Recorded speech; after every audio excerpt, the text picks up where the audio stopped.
Welcome to China in Focus. I'm Tiffany Meyer. Our top story: stealing trade secrets, snooping in U.S. military bases, allegedly influencing local politicians.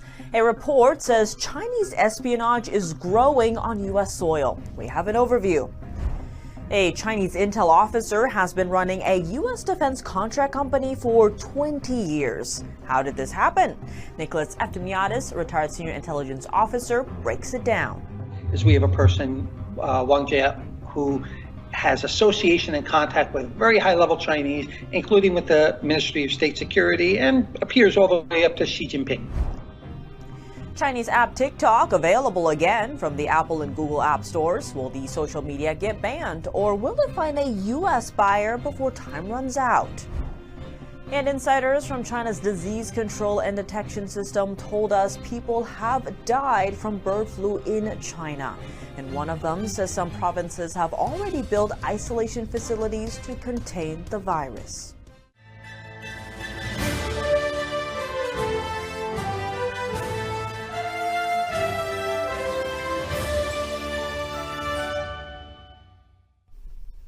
From stealing trade secrets to influencing local politicians, Chinese espionage on U.S. soil has been on the rise. That's according to a report from the House Committee on Homeland Security released Wednesday. The report said there have been over 60 Chinese espionage cases across 20 states in the past 4 years. Here are a few of the most notable developments. Just last week, authorities indicted Leon Ding, a Chinese national, for allegedly stealing AI secrets from Google. Last December, a New York resident named Chen Jinping pleaded guilty to operating a Chinese police station in New York City's Lower Manhattan. Also in New York, Governor Kathy Hochul's former aide, Linda Sun, was charged with secretly acting as a Chinese agent. According to prosecutors, Sun influenced what Hochul said and didn't say. She also blocked Taiwanese access to the governor while facilitating China's. In Queens, New York, Xu Junwang was convicted of spying for the Chinese Communist Party and gathering information on Chinese dissidents. Heading west to California, authorities accuse Mike Sun of spreading political influence on behalf of the Chinese regime in the U.S. Sun helped Eileen Wang win a council seat, serving as her campaign manager in 2022. Sang is Wang's fiancée. Staying in California, Petty Officer Wen Hengzhao was sentenced to 27 months behind bars. That's for transmitting sensitive military information to a Chinese agent. A San Jose resident, Chen Guanggong, was charged with stealing trade secrets. He reportedly stole information on nuclear missile launch sensors. In Los Angeles, Chinese citizen John Chen was sentenced to 20 months in prison. He bribed an IRS official in a plot to target Falun Gong practitioners in the U.S. Falun Gong is a faith group that is severely persecuted inside China. Moving to Florida, a former Verizon engineer, Ping Li, was sentenced to 4 years in prison. That's over spying on dissidents and Falun Gong practitioners for Beijing. In Illinois, a Chinese military member was accused of trying to steal information from a U.S. communications company in order to hand it to entities in China. In Michigan, 5 Chinese nationals were found on a military base with cameras. Prosecutors accused them of making false statements and conspiring to delete photos from their phones. With concerns of Chinese influence on U.S. soil rising, a new Daily Caller report highlights how a Chinese intel officer has been running a U.S. defense contract company for 20 years. The company in question, SNL, supplies parts to both the U.S. military and commercial jets like Boeing. The report goes on to note Wang has ties to a group under the control of China's overseas influence arm, the United Front Work Department. The organization is called the China Overseas Friendship Association. And the intel officer was seen applauding Chinese regime leader Xi Jinping at one of its events in May of 2019. Here to break it all down is Nicholas Eftimiadis, retired senior intelligence officer and author of Chinese Intelligence, Operations, and Tactics. Nick Eftimiadis, thank you so much for joining us. Great to have you back on the show. Thank you for having me. Now, jumping straight into this article to begin, how was Wang, who is a Chinese immigrant but also a Chinese intel officer, able to operate his company in the U.S. for 20 years without the likes of the FBI discovering? Well, This actually falls into the world of counterintelligence. And counterintelligence, they call a wilderness of mirrors, because you don't know what others know even about this situation, right? The only thing we know is we have a person, Wang Jie, who has association and contact with very high-level Chinese, including with the Ministry of State Security, and appears all the way up to Xi Jinping. So we also know that that person is a second or third tier supplier to the Department of Defense, right? That's our knowledge base. Who he knows, who he's telling, we have no idea of who he's friends with. What we do know is that this person has some access to the inner workings of the Defense Department acquisition processes. We know that he's on a Critical Manufacturing Sector Coordinating Council. That's an industry group in support of Homeland Security to promulgate policies to put out to ensure security, providing to U.S. critical infrastructure. I want to dig into that because, as you mentioned, of course, he was pictured with, the likes of Xi Jinping, Chinese regime leader. He was also pictured with Linda Sun, who was indicted for being a Chinese or foreign agent who worked as an aide for New York Governor Kathy Hochul. Now, given all of those supposed ties, if you will, what security questions does this raise for you? Of course, his lawyer is saying he's not tied to these groups, but didn't deny that he was in the photos with them. So what security questions is that raising for you? Right. Well, it certainly raises a question on issues of what his access has been to China. Has he been acting on China's behalf? That's certainly a question that, at least inside the counterintelligence mindset, is ongoing. Because he's been seen with senior Chinese leadership, and he's parts of organizations that Xi Jinping himself has defined as his magic weapon, against the West. Well, Nick Eftimiadis, thank you so much for your time. Thanks very much. I appreciate being here. Google and Apple restored TikTok to their app stores Thursday night, despite the platform's uncertain future in the U.S. After taking office, President Trump issued an executive order delaying the U.S. ban on TikTok, giving the app more time to find a U.S. buyer. But that delay is set to expire in less than 2 months. TikTok is facing an uncertain future. That's as President Trump's pause on a law that could ban the app is nearing its end. Do you have an update on the TikTok negotiations? Yeah, we have a lot of people. Timeline's running out. Well, I have 90 days from about 2 weeks ago, right? And I'm sure it can be extended, but let's see. I don't think you'll need to. We have a lot of people interested in TikTok, and I hope to be able to make a deal. I'm going to make it worthwhile for China to do it. Soon after Trump's inauguration, he put a 75-day pause on the law that forces TikTok to divest from its Chinese parent company or be banned in the U.S. Now, during this time, Trump's negotiating a sale of TikTok. Earlier in the week, Trump signed an executive order that develops a government-owned investment fund. Among many things, that fund would allow the U.S. to profit off of TikTok if it's sold to an American buyer. We're going to be doing something perhaps with TikTok, and perhaps not. If we make the right deal, we'll do it. Otherwise, we won't.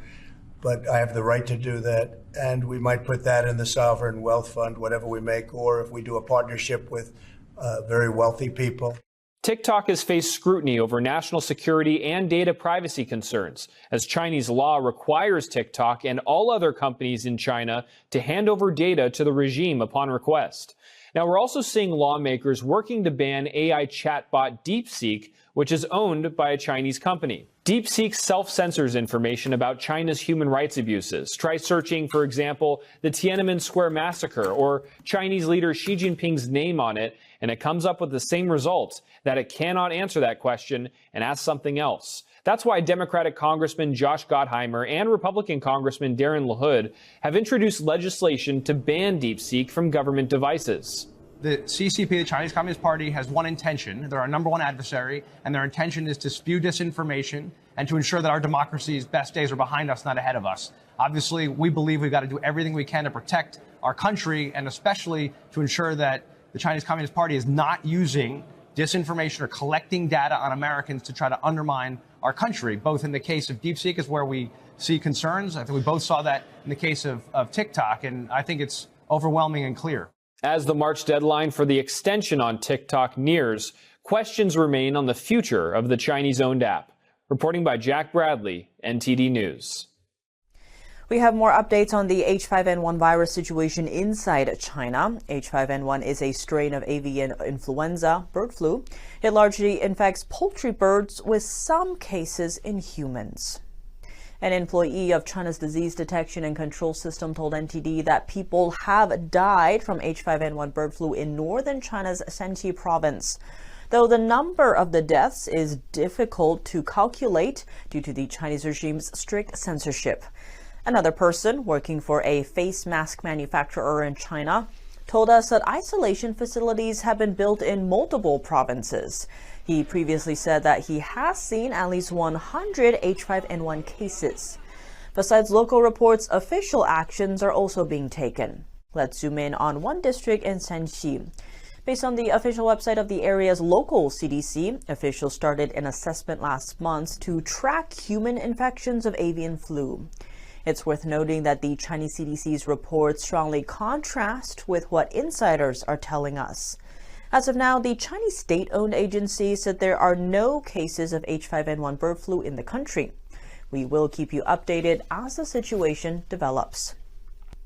Shifting back to the U.S., Customs and Border Patrol seized more than 160,000 counterfeit forever stamps from China. The parcels were stopped at the Chicago International Mail Branch. Officers discovered the fakes because of their very low invoice value and routing. They were all coming from China. If real, the value would be over $118,000. President Trump says he's looking to talk with Chinese leader Xi Jinping and Russian President Vladimir Putin on reducing the global nuclear threat. On Thursday, Trump stated that denuclearization is one of his goals for his second term. This builds on his first-term efforts to urge countries to limit their nuclear arsenals. While China showed openness and Russia agreed at the time, the COVID-19 lockdown caused setbacks. According to the Arms Control Association, Russia currently possesses more than 5,500 warheads, with the U.S. trailing behind. China has roughly 600 nuclear warheads. Trump plans to revisit the issue by first speaking with Xi and Putin, possibly with a trilateral meeting later on. Coming up, a balancing act for President Donald Trump. He met with India's Prime Minister Modi as Washington works to counter the Chinese regime and boost ties with India, one of America's most important allies in Asia. If the Chinese Communist Party launches a blockade around Taiwan, how would the U.S. and allied nations respond? I think that the Trump administration probably would stick its neck out to defend Taiwan. And China is cozying up to a small Pacific island nation, especially when it comes to marine infrastructure. What's in it for Beijing, and how could it impact the U.S.? Details in just a minute here on China in Focus. Welcome back to China in Focus. I'm Tiffany Meyer. Indian Prime Minister Narendra Modi visited President Trump at the White House on Thursday. At the top of their agenda, trade, defense cooperation, and China's rising aggression in the Indo-Pacific. NTD's Sam Wong has the details. Forging ties in the face of an increasingly assertive China, President Trump on Thursday hosted Indian Prime Minister Narendra Modi at the White House.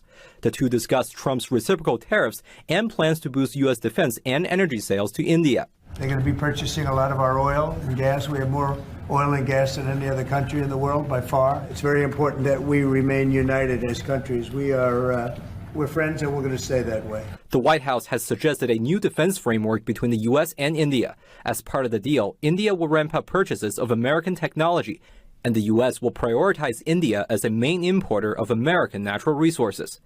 The two nations zoomed in on semiconductors, critical minerals, and other supply chain issues.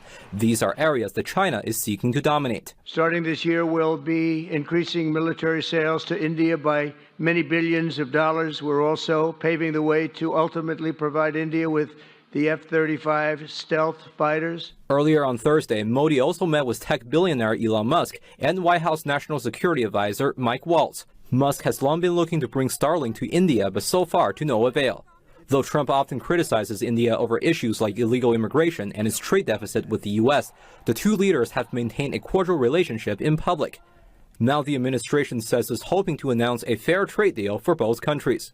On tariffs, are you concerned that the countries that would be most affected, like India, would just shift their trading to China? No, I'm not concerned about anything, really. I mean, I'm just doing what's fair. Disputes aside, the United States remains India's top trading partner. The nation has spent billions on American defense imports in recent years.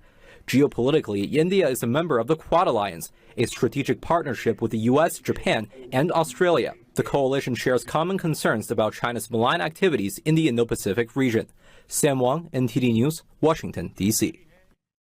One of the critical issues facing U.S.-China relations is Taiwan. The Chinese Communist Party has pledged to take the island under control by force if necessary.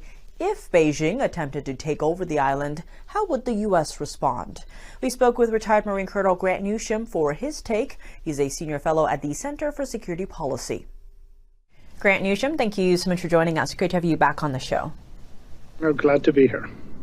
From the military perspective, Taiwan is part of what's known as the first silent chain, which blocks the deep sea submarines of China's from entering the Pacific Ocean that could then hit the continental U.S. Given that, though, some are, contemplating that if the Chinese Communist Party were to launch a blockade or a slow-moving quarantine of the island, the U.S. wouldn't, or allied nations wouldn't be so fast to respond, as some are pointing to the response to Ukraine, which is a sovereign nation, whereas, Taiwan only has about a dozen countries that diplomatically recognize it. How do you view that? If there was a slow-moving blockade or a quarantine around Taiwan, what would that kind of response look like? Nobody quite knows. I think people know what the possibilities are. You could have a coalition led by the United States that goes all in to defend Taiwan and to sort of push through supplies and the wherewithal to survive and dare the Chinese to attack them. Or you could have an administration that just says, well, this isn't worth the risk of a war in this case, and sort of back off and allow the Chinese to strangle Taiwan. Nobody quite knows, and I don't think the People's Republic of China knows exactly what the U.S. response would be. I think that the Trump administration probably would stick its neck out to defend Taiwan in the event that the Chinese do pressure it in the way that you've described. Although I do note that some people are being hired for positions in the administration, in the Department of Defense in particular, who don't seem to think that Taiwan is all that valuable and that we should do anything to avoid a war with China. I've even heard one person who's rumored for a spot say that it wasn't worth defending Taiwan because we might lose and that would be catastrophic, therefore let it go.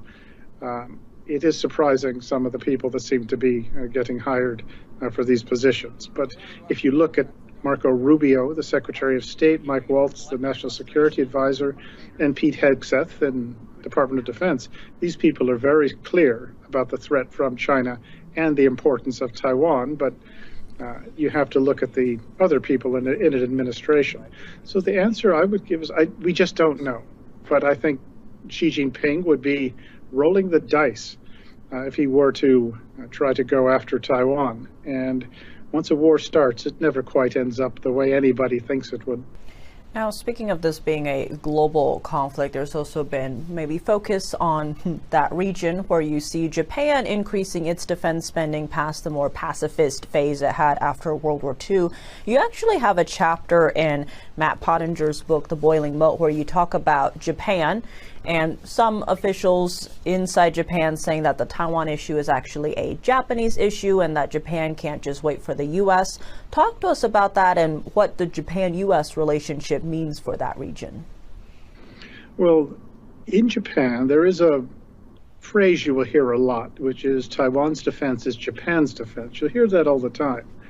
And there's plenty of Japanese in the military and the political class who do believe that. There's others, just like in the United States, however, who see the risk of war as just being too much. And the idea that we have to keep economic ties intact, and therefore it's really not worth defending Taiwan. So you get the Japanese military is doing the best it can.